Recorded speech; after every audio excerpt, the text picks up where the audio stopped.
Dengan media tatap muka kita lakukan media tatap muka. Kalau memang dia lebih efektif kita lakukan dengan anjang sana, kita lakukan anjang sana. Iya. Jadi tidak harus dengan media elektronik atau internet. Jadi sebagian besar masyarakat kita di desa, jadi kita gugah stakeholder yang ada. Tapi lebih bagus untuk ke depan, apabila memang program ini menempel di subkementel, kita libatkan mukim-mukim. Karena mukim itu lebih mampu memberikan sosialisasi informasi-informasi terhadap masyarakat yang kelas bawah. Jadi kalau misalnya kita memperoleh akses tentang kebencanaan di kota, mungkin lebih banyak. Lebih banyak masyarakatnya lebih mudah mendapatkan.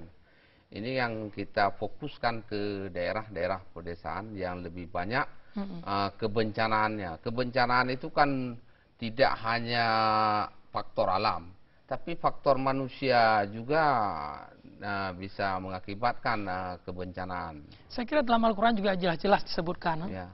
Taral fasadu fil bari wal bahri bima kasabat aidinas misalnya. Saya ikuti sebentar. Tapi Pak Adi, sebelum kita lanjutkan dan juga pemirsa di rumah, kita ikuti dulu kumandang azan salat asar berikut ini.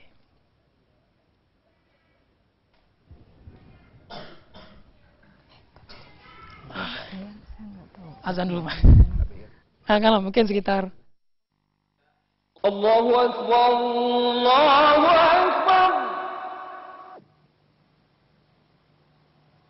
Allahu Akbar, Allahu Akbar.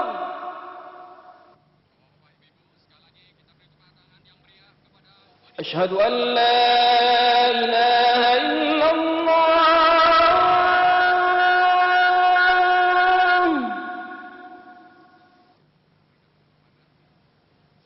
Asyhadu an la ilaha illallah.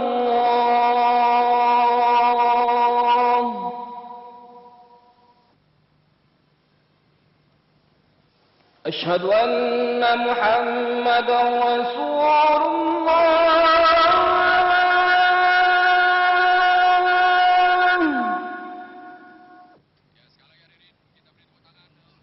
Asyhadu anna Muhammadar Rasulullah.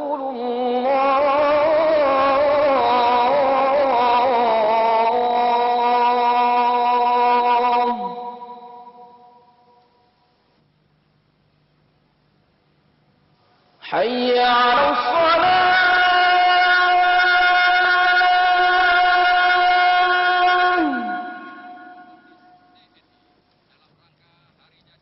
Hayya 'alas shalah.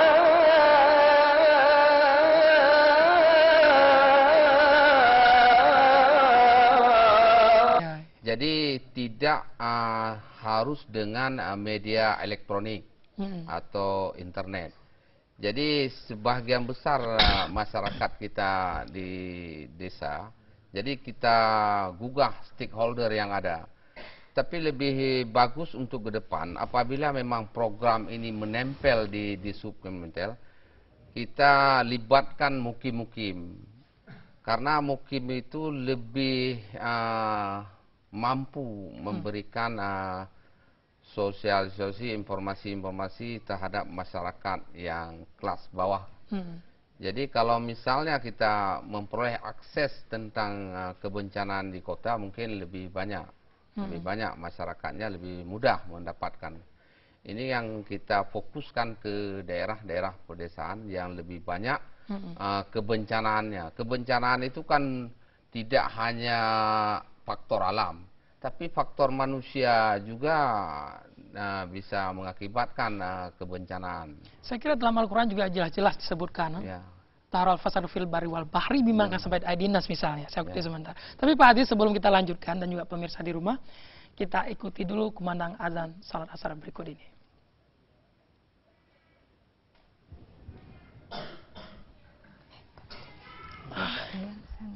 Azan dulu, Pak. Nah, kalau mungkin sekitar Allahu Akbar, Allahu Akbar. Allahu Akbar, Allahu Akbar.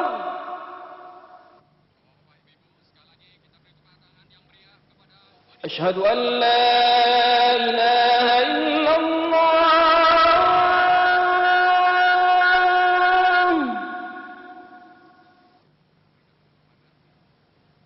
Asyhadu an la ilaha illallah.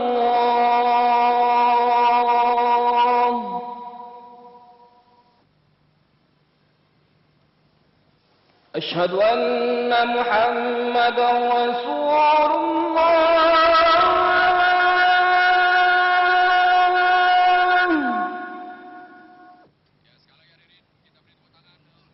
Asyhadu anna Muhammadar Rasulullah.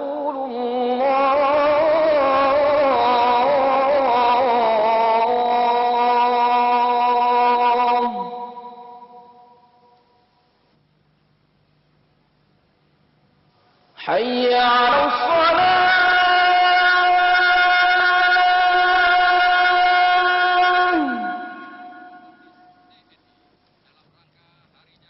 Hayya 'alas salah.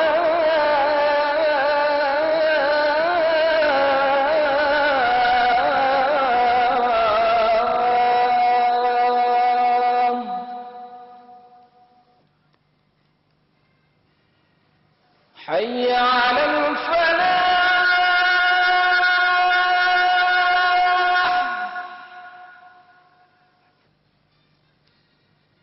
Hayya 'alal falah.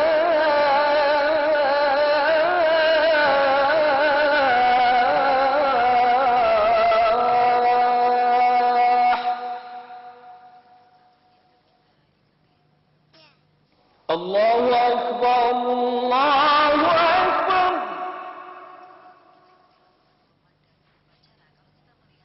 La ilaha illallah.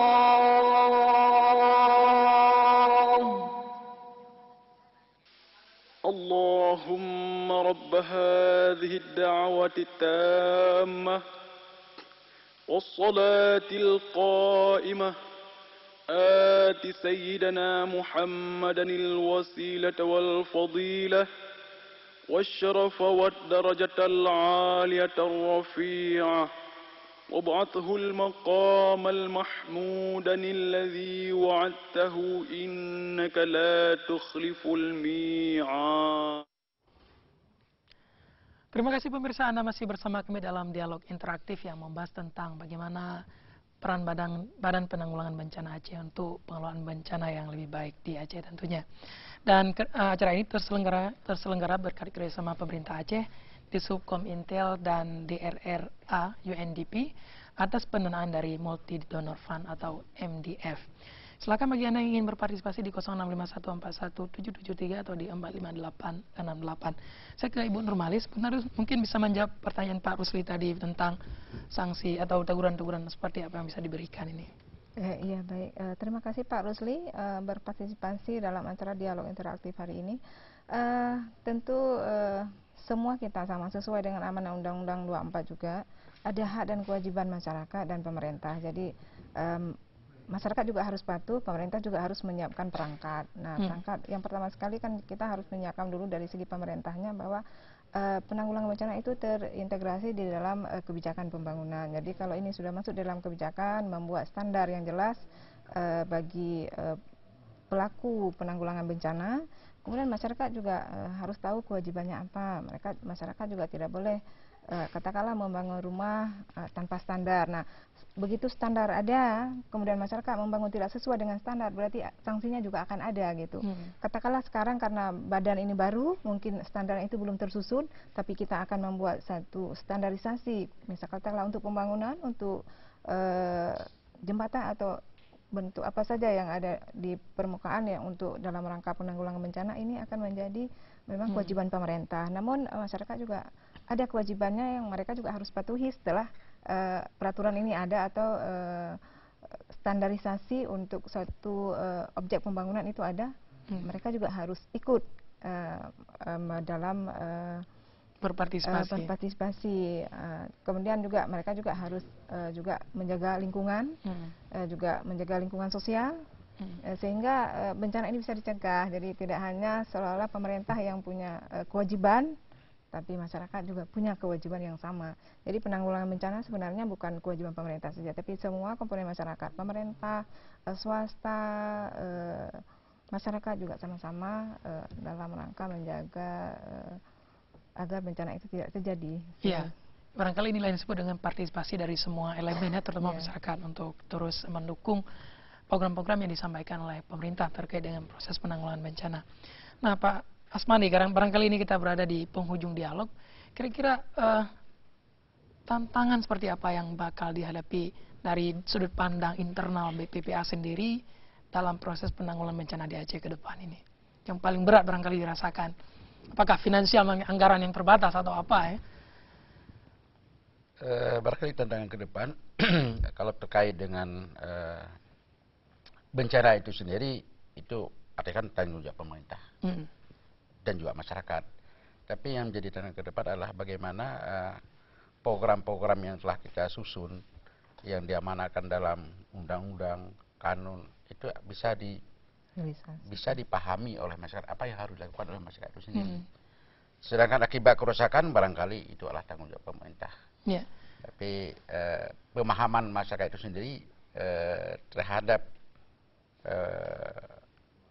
apa yang dikatakan Pak Rusli tadi, kesadaran masyarakat, tanggung jawab masyarakat, itu barangkali yang menjadi tindakan ke depan. Ada dalam kacamata Pak Asmadi memang melihat ini dibutuhkan partisipasi dari masyarakat ya, karena menyangkut pemahaman daripada bencana itu sendiri. Oke, Pak Ferry, juga sesulit apa sebenarnya kalaupun kondisi yang seperti disampaikan oleh Pak Asmadi, kondisi masyarakat terkait pemahaman tentang bencana dan juga partisipasi. Jadi kalau kita bicara langkah-langkah strategi, apa yang mesti dilakukan oleh BPPA misalnya untuk memberikan informasi kepada masyarakat ini? Ya, jadi di sini mungkin seperti tadi dibilang, kita perlu menyamakan satu pemahaman dan macam mana kita menyikapi soal penanggulangan bencana tadi. Jadi penanggulangan bencana itu pertama bukan hanya upaya yang dilaksanakan setelah terjadinya bencana atau saat terjadi bencana, tapi sebuah penyelenggaraan bencana yang mulai dari tahap sebelum terjadi bencana, saat terjadi bencana, dan sesudah terjadi bencana. Nah, di tingkat masyarakat, karena di tingkat masyarakat juga pemahamannya, kalau Anda bilang penanggulangan bencana, itu mereka akan berpikir bahwasanya hanya menangani bencana saat terjadi bencana. Tapi di sini kita sekarang sudah merubah paradigmanya. Kita melakukan penguatan kapasitas di masyarakat juga dengan pengurangan resiko bencana, membangun budaya sadar bencana seperti Pak Aziz bilang, terus melakukan pelatihan kepada masyarakat, melakukan geladi juga kalau terjadi bencana. Jadi mengajarkan masyarakat juga macam mana mengenali ancaman bahaya, apa yang harus dilakukan. Jadi intinya seperti di bidang kesehatan, lebih baik mencegah daripada mengobati. Kan? Oke, Pak Ferry, ini waktu kita singkat sekali. Mohon maaf jika terpotong. Pak Aziz, apa yang disampaikan singkat sekali, waktu kita 1,5 menit ini? Terima kasih. Pertama, jelas dengan dipasasi oleh UNDP, semua kegiatan-kegiatan pengurangan risiko bencana bisa kita asosiasikan kepada masyarakat. Dan kita berharap juga kepada tim yang telah dibentuk oleh gubernur ini bisa membantu asosiasi-asosiasi yang selama ini dipasasi oleh UNDP, yang khusus didatangkan konsultan-konsultan bidang risiko bencana. Baik, Pak Aziz, ini waktu kita singkat sekali. Bu Nurmali, singkat saja pesan-pesan kepada ini pemirsa kita. Iya, saya sebagai staf di penanggulangan bencana, tentu kita berharap partisipasi semua pihak, tidak hanya pemerintah tapi juga masyarakat, lembaga swasta dan pengusaha ikut terlibat di dalam memberi kenyamanan bagi masyarakat dalam rangka pengurangan risiko bencana. Jadi kita lebih banyak bergerak di bidang pengurangan risiko bencana daripada kita menangani bencana itu sendiri. Karena sampai hari ini juga kita sudah 200 lebih bencana terjadi di Aceh dengan kerugian yang begitu banyak, sehingga ini perlu masyarakat juga tahu bahwa bencana setiap saat bisa terjadi. Baik, terima kasih Pak Asmadi dan juga Ibu Nurmalis, Pak Ferry dan juga Pak Aziz atas kehadirannya di studio Ferry. Kita harus akhiri ini karena waktu sangat-sangat terbatas.